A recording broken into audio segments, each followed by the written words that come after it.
Well, welcome everyone to the Public Safety and Veterans Subcommittee meeting. I'd like to call this meeting to order. And any cards from the public? Seeing that there's no cards from the public, we're going to item number 1, which is the approval of the minutes of November 14th. Move to approve. All right, we have a motion. Is there a second? Second. And we have Councilmember Felicita Mendoza on the phone, and she's on her way to the subcommittee meeting right now. With that, we have a motion, we have a second. All those in favor say aye. Aye. All those opposed? Motion carries. At this moment, I'd like to move item number 6 to item number 2. Move to take item number 6 out of order. Correct. Okay, we have a motion to take item number 6 out of order. Is there a second on that? Second. Alrighty, we have a second. All those in favor say aye. Aye. All those opposed? We were on item number 6 now. The appointment of the judge. Is there a motion to approve our new judge, or renew the judge's appointment? Motion to approve. We have a motion, and is there a second? Second. Is there any, do we have to put the terms on there and stuff, or just?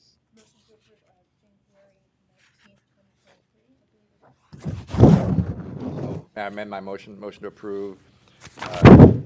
What was the date? A motion to approve reappointment of the judge to January 19th, 2023. Is that okay with the second? Yes, that is okay. Alrighty, so we have a motion and a second. All those in favor say aye. Aye. All those opposed? Well, congratulations, Judge, and welcome back. Where are you going? We expect a 45-minute speech. So disappointed. You got some cases? All right. Thank you, Judge. Now we're on item number 2. And it's actually, it's a consent item. Go ahead and do it. Move to approve item 2. Alrighty, we have a motion to approve. Is there a Second. second? All right, we have a motion and a second from item number 2. All those in favor say aye. Aye. All those Aye. opposed? Motion carries.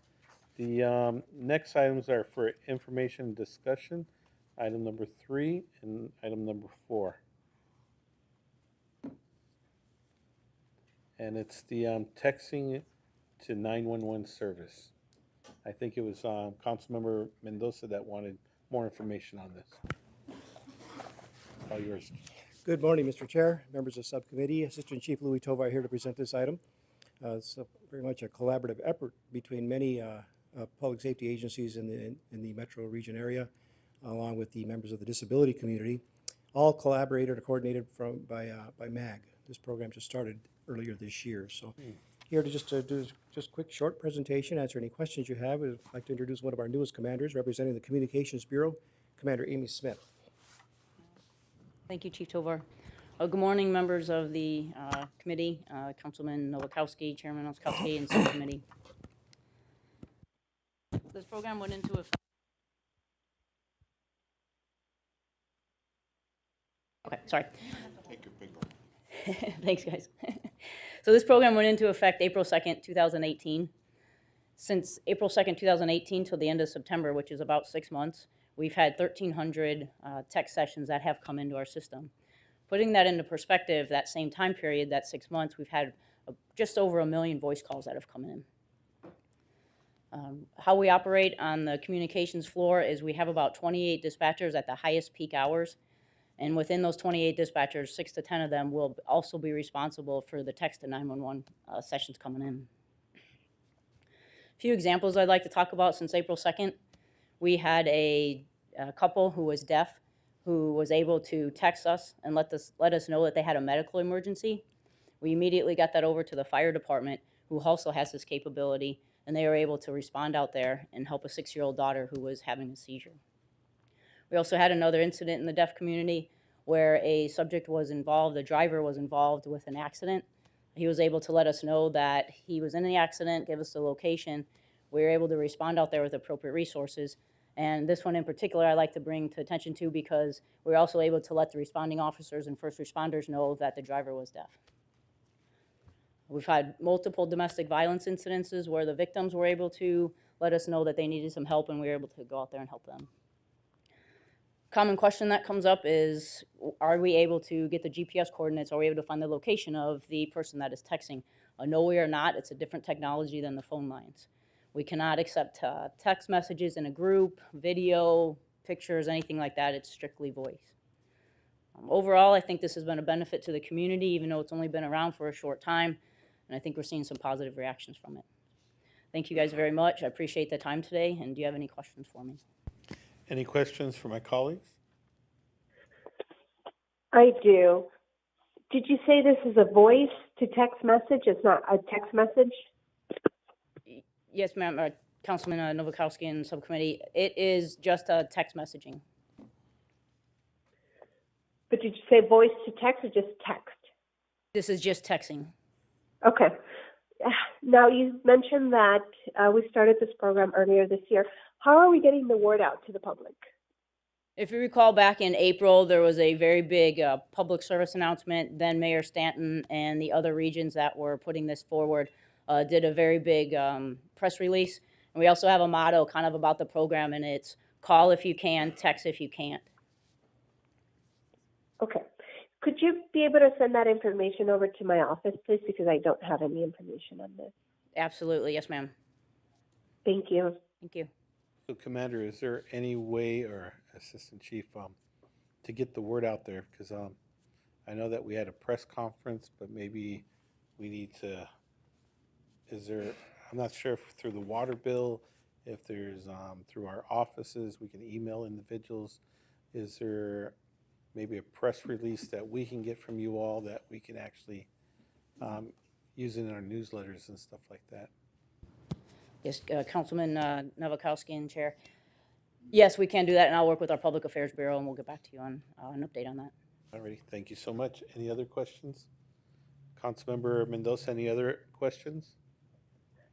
I do. How many staff members do you have that are answering to these text messages?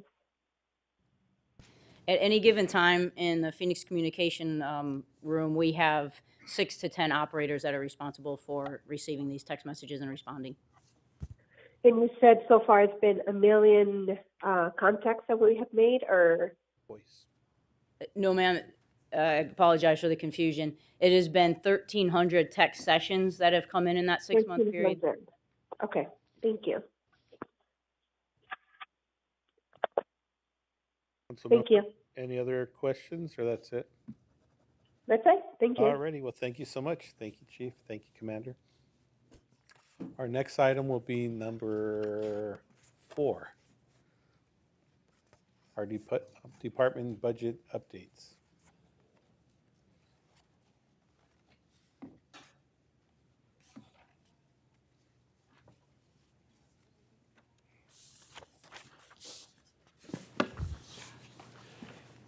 Good morning, Mr. Chairman, members of the subcommittee. Mike Kurtenbach here from Police. We are here as a team to provide you with a quarterly budget update. From the Police Department, providing that update is Jill Salaya, the administrator from our Fiscal Management Bureau.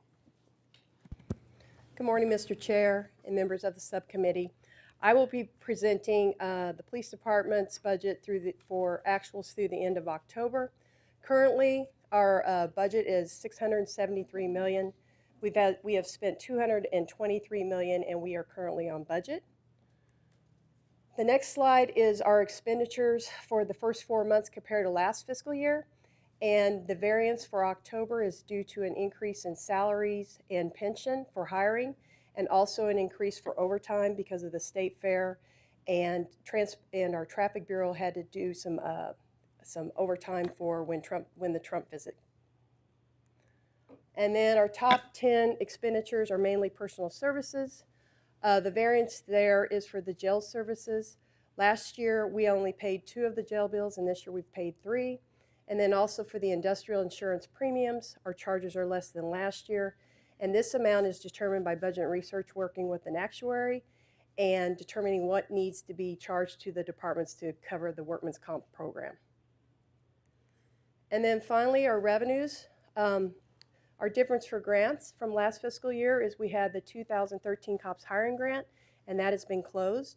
And for court awards, we requested a drawdown earlier in the fiscal year from the county for our RICO funds due to construction projects, some tactical support equipment, and some software programs that we needed to implement. And with that, do you have any questions? Can I ask a question? Councilmember Waring? So the false alarms went down, Yes, the false alarms went down. and that's a big number too. Yeah, It the wasn't, false, but no, the false alarms went down, and that is due, they implemented a new ticketing program in April, and I think it's due to a learning curve on the business side and also on the police side. I'm actually having staff look into that to see what is going on and if we need to do some kind of catch-up.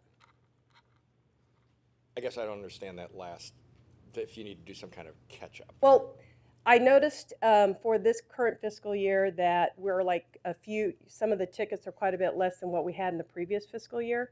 And so they're going to look and make sure that their system is running right and our system is running right and there's nothing that we're missing. Oh, because it's so dramatic. Yeah. But Because it could be because of the new policy. that plus I think it's due to the new system that the Okay, you businesses think are, something's kinda yeah, hanky, okay. the businesses are struggling, I think, with it a little bit. Glad I asked. Thank you.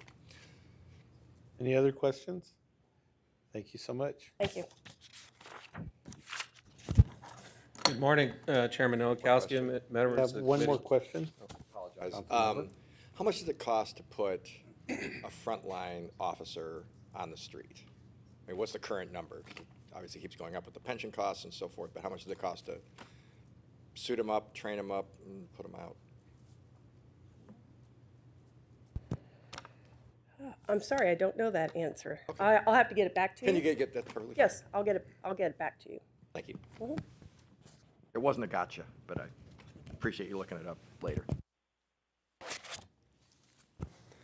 Good morning, Chairman Nowakowski and members of the committee. I'm Ken Lake. I'll be presenting on the budget for this last time for me. I actually retired in December 25th. But Bruce wow. Tolliver over here is going to be taking my spot as we move forward. So, Can I ask you a question? sure. What kind of office party farewell are you planning on getting December 25th? I'm just Well, curious. I'm not going to wear the suit, but I Okay. thought about it. Just teasing, but interesting return. Yeah, thank you. So for the fire department's budget, we're at 33% of the year, and we're at 33.9% spent. A $360 million budget, we spent about $122 million. Budget. So looking at the variances by month, we're pretty much on target from where we thought we would be. There was some extra expenditures you'll probably see in the next page due to the hurricane deployments, which we've billed for and will be reimbursed in terms of revenue. But we're pretty much right on target. Top 10 expenditures are much like you see in police department, salaries being the biggest of those. There's really not a whole lot as we go down through the list again, except for looking at constant manning or staffing the fire trucks. Again, that had a lot to do with the 80 members that were gone on the hurricane deployment, so we fill their spots and then we bill for and get reimbursed from the government for that.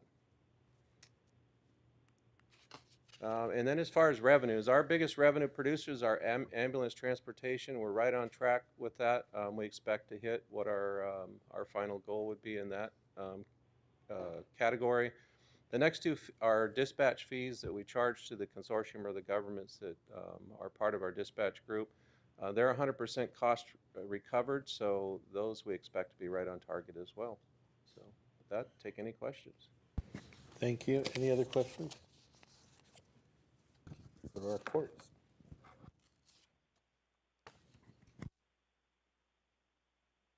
Good morning, this is Will Gonzalez with the Municipal Court. As you can see above, our year-to-date is consistent with everybody else, about 33%, 33.7. As you look at our expenditures over last year, we're about 5.12. And then our expenditures overall are related more to employees' expenditures, and then revenues here. Also, I know, Vice Mayor, you're new to the committee, but usually the municipal court, will report out the CAP program That's our customer assistance program that we have been doing for the last almost 3 years now. And so our numbers for the up to date as of yesterday for our CAP, we have about 34,000, close to 35,000 individuals who have opted in, and these are individuals who are now fulfilling their obligations to the court. And of that total payment so far are 19.3 million into the court as well. So if there's any questions? Any other questions? Well, we want to thank you all. And this is something that we started a couple years ago just to make sure that we're good stewards with our taxpayers. So thank you. With that, we're on item number 5.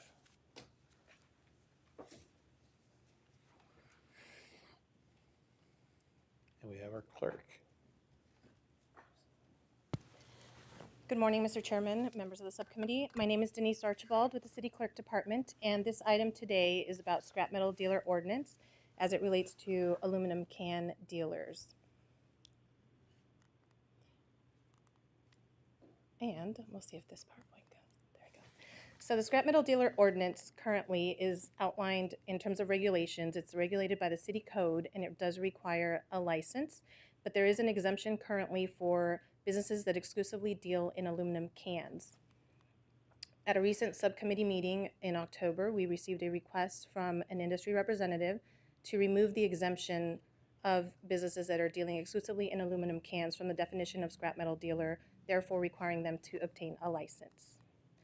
Removing this exemption would align the current city definition of scrap metal dealer with the state statute's definition of scrap metal dealer. Currently, the state statute does require businesses that deal in aluminum cans to obtain a scrap metal dealer license.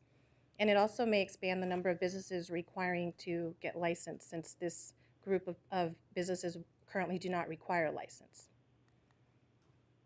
And so the next steps with the subcommittee approval would be for staff to develop ordinance language along with the law department and the police department to remove the exemption for businesses that deal exclusively in aluminum cans, provide public notice and opportunity for stakeholders to provide input related to the ordinance, post new fees on the city website as required by state law, and to then return to the subcommittee with the results of the public input and a recommendation, and we would be able to return approximately in March.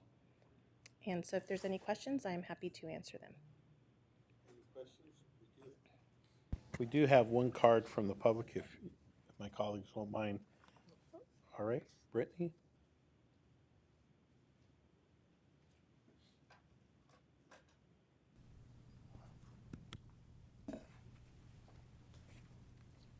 Good morning, Chairman, members of the subcommittee. My name is Brittany Bingold with Pivotal Policy Consulting. I'm here today on behalf of the Arizona Scrap Recyclers Association. I just wanted to briefly thank you guys for continuing the discussion on the city ordinance language, and very quickly wanted to take a quick second to address the substantial price tag associated with this incredibly lucrative illegal market happening here in Arizona. Earlier this month, 2 Arizona men were arrested in connection with the recycling fraud between California and Arizona with the approximate price tag of $16 million. That's a pretty substantial market that we're trying to curb here. So on behalf of the scrap metal industry, we appreciate how seriously staff and the subcommittee has taken this. And with that, I'm available for any questions. Any questions for my colleagues? I have a Vice question Mayor? for Denise, unless Thank somebody has you. one for. So this just aligns with the state statute. It's not some new thing we're coming up with. It just puts us in concert with state law. Vice Mayor, Mr. Chairman, yes, this will align the city's code's requirement with the state statute for licensing scrap metal dealers. But they're not mandating that we do this. No. But we'd already be doing it. Correct. But they're doing it. They are. Thank you. All righty, any other questions? With that, I'll take a motion. Move to approve. Okay, we have a motion to approve. Is there a second? Second. All righty, a motion to approve. There's a second. All those in favor say aye. Aye. Aye. All those opposed? Motion carries. And, Thank you and so can much. I just say one thing? Absolutely. About my vote? I mean, it's not hugely important, but you know, this is a preliminary idea. It is not the finished product, correct? So I reserve the right to vote no if you come back with something that I find objectionable. I'm sure you won't, Denise, but it's always possible. Thank you, Mike. Thank you.